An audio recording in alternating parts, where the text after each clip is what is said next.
Hey everyone, Tony D and Little Joan here with a hot take.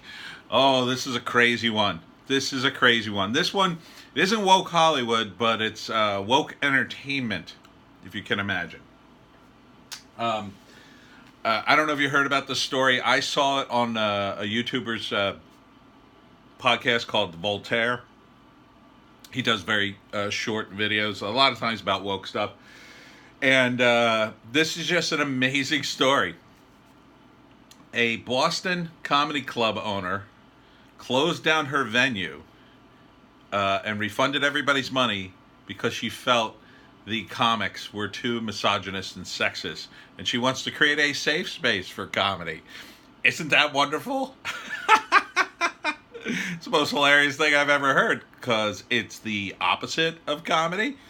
So I've got an article, one of the many articles about it in Boston Magazine.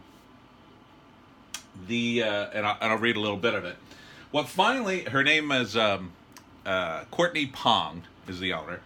What finally sent Pong over the edge? Well, when one of the comics joked that he lost his job as an Uber driver because he made all his female passengers ride in the car trunk. Come on. He wasn't being serious. That's the point of the joke. Shortly after, Pong stood up, rang a bell to silence the comedian, walked to the front of the room, and announced she was cutting off the show. Can you imagine paying for a comedy show and having that happen? Best part about it, according to this article, there was only like about 20 people in the venue. I mean, 20 people? You know, in a room that only holds about 50, there were 20 people. So she barely had half the room full. Oh, but she killed it because, you know, she has a virtue signal in front of those 20 people. How wonderful she is. From the article, this isn't content we want in our theater, Pong says, she told the crowd, and it's not what we want as a community. Well, there it is. There's the arrogance of that woman to think that she speaks for the community. How do you know that that's what the community wants? 20 people showed up to see these guys. They didn't walk out. If they walked out, well, then you would know the community doesn't want that kind of stuff. They paid to see a show. Oy. From the article, Rossi Square Theater, Rossi Square Theater, Pong says, is meant to be a place for people, especially those who don't feel welcome in the community, to laugh and feel safe. Okay. But if you're going to censor people, you have to constantly be worried what you're going to say. So you won't feel safe. You'll be worried. You'll feel like, ooh, can I say that? And which means there's not going to be any comedy of any kind. I cannot wait to the feminist lineup of comics this woman's going to hire. Oh my God. What a disaster. I've seen the results of PC comedy. I went to a comedy theater in Philly. I won't say which one, because they're not totally woke and PC, as far as I know. I went to a couple of shows. And there was a lineup of stand-up comics. Most of them were terrible. But the headliner, and she was the headliner, she had notes, which totally pissed me off. But she was also super woke. And, you know, back in the 80s, used to get up and say, hey, who loves to drink beer? Yay! And get some cheap applause. Her version of cheap applause was, hey, who hates Trump? Yay!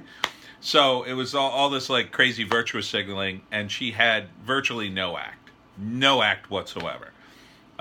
She was from some sitcom, and God, she was just terrible.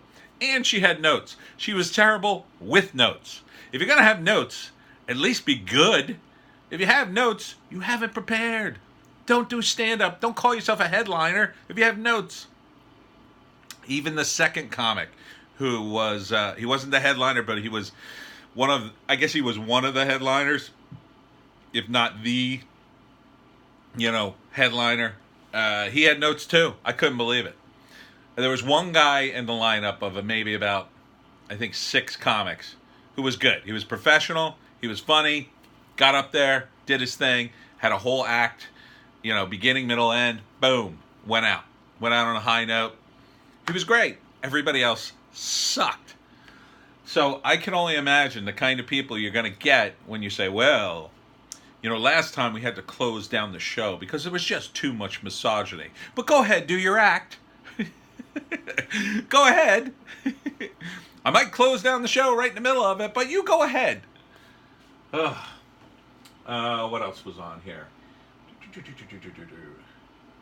Oh, here's more from the article. Comedy can be a dangerous world for women and people of color who more often find themselves the butt of jokes than on stage telling them. According to who, you self-righteous idiot? You woke moron? That's what I think of you. You're a woke moron if you believe this stuff. You absolutely, in my opinion, are an idiot if you believe any of the things she's saying here. For Pong, this was a moment in which she could affirm to her audience that there is indeed a comedy venue where sexism and racism are not welcome. And apparently, comedy. It wasn't about making a judgment call about whether or not the jokes about race and rape are funny, Pong says. Rather, she turned the lights on and sent everyone home because no woman in the world would have felt safe in that room, and that conflicts with the theater's foundational beliefs. That's not true. There would be plenty of women who would be 100% okay with sitting in that room and hearing those jokes because they're jokes. They're jokes. They're not meant to be taken seriously. They're not meant to be taken literally, you baby. I'm creating a safe space for customers to enjoy the show, Pong says. It was a business decision in the moment. We didn't tell them, and they couldn't do it ever. It just isn't the space. So this is all from Boston Magazine. Again, all my opinion. Take it for what it's worth. But Jesus. Yeah, it was only like 20 people in attendance.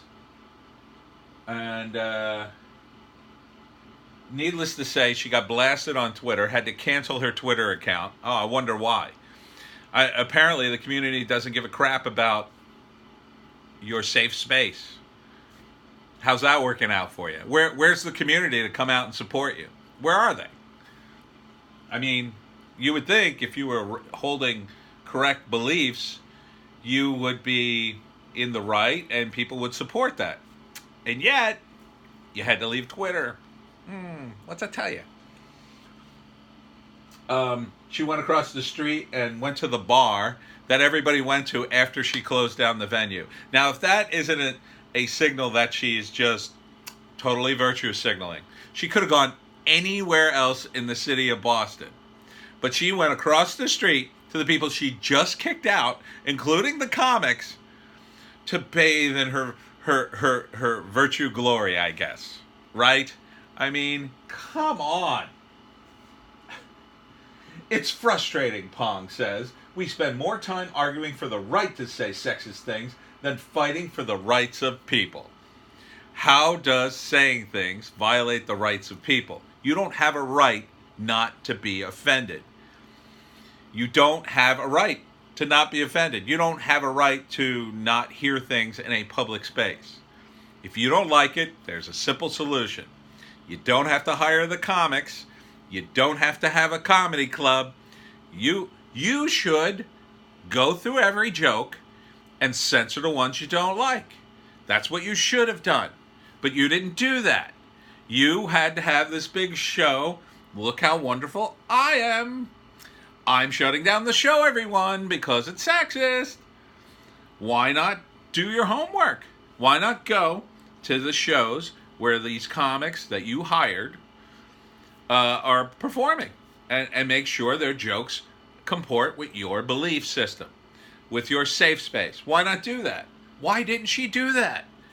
I guess that would be effort. And if she had done that, those comics wouldn't have been there, and no one would be writing an article about it and talking about how wonderful she is. Jesus. After the Saturday show, Pong and the box office attendant, the only other woman in the room Saturday night. So, she not only censored it for women, but there were no women in the room to be offended other than her and her employee? Is that what I'm getting from this article? So basically, 20 men showed up, probably friends of the comics, let's be honest. Uh, if there were 20 guys in the room to see a comedy show, chances are very few of them were on dates. Well, I mean, I guess they could have been gay, but oh, you got leaves on your butt. Um, but chances are they were mostly friends of the comics, out to see their friends do stand up. So who did you really save? This is going to totally backfire on this woman. And I think she kind of knows it. I mean, really, when you got a venue of 50 chairs and you're only filling it halfway up, I mean, you're obviously not doing too well, depending on what. This was a Saturday night. Yeah, Saturday night. I mean, if you can't fill the place on a Saturday night, the place has been open for a year, I think, according to the article. Yeah, you could probably now fill the place for a little while with the virtue signalers who are going to come out for your woke comedy. But that's not going to be very long, because I don't think the people who are into the whole woke culture care about anything other than their own virtue signaling. And, so their only thing is they couldn't wait to get home and do the same thing for something else, I imagine. Let's see. And, here's the final line of the article. In order to create a more diverse and inclusive environment, Pong says, we need to try harder. That is not the purpose of a comedy club. Note to you. Note to Pong. The purpose of a comedy club is to have comedy. And comedy is also about context. The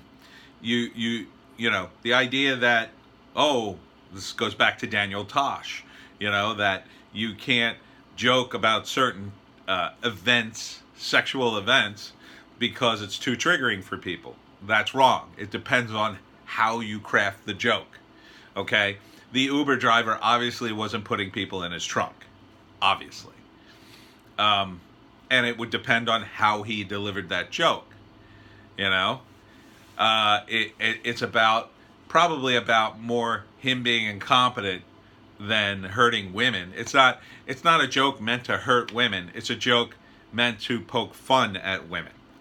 But we can't have fun anymore, because that wouldn't be inclusive and diverse. We can only make fun of men.